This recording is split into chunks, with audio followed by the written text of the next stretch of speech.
rin kasi nga kinain na siya ng lupo.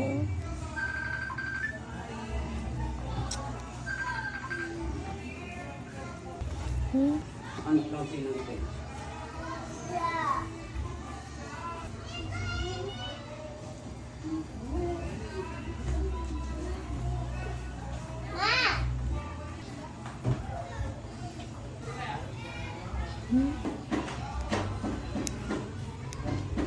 Kailangan na natin to siyang pupulin. Kinain na siya ng nana. Kaya, tapos ano na, puro putik ba?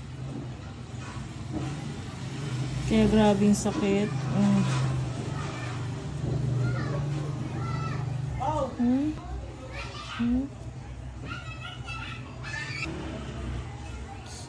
Kaya pala sobrang kirot na niya eh.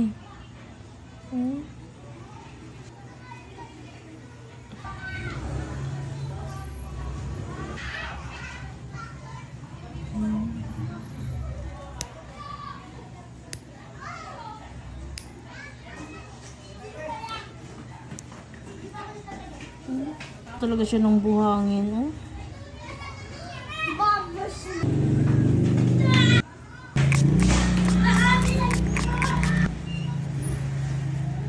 Yun, kasi kinakain siya ng lupa sa gilid, oh. May mga buhangin pa, oh.